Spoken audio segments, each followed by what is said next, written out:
मेरो जिन्दगीभरको सम्पत्ति मेरा छोरा विवेक र एउटा पुरानो साइकल हो जुन मैले 25 वर्षदेखि जोगाएर राखेको छु। विवेक अब शहरमा कलेज पढ्छ। ऊ घर आउँदा मलाई धेरै खुसी लाग्छ। उसलाई देख्ने बित्तिकै म सोच्छु, बाबु, तिमीलाई कलेज जान धेरै दुःख भयो होला होइन? एक साँझ मैले उसलाई बोलाएँ।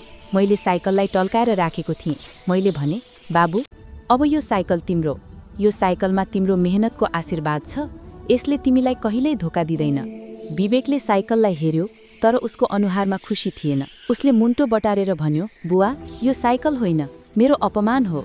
मेरो साथीहरू स्कुटरमा आउँछन्, म यो पुरानो साइकलमा जान्छु। यो त जमानाभन्दा पछाडिको सोच हो। मलाई रिस उठेन, दुःख लाग्यो। मैले साइकलमा उसलाई हिँडेको सपना देखेको थिएँ, तर उसले आधुनिकताको रफ्तार चाहेको रहेछ।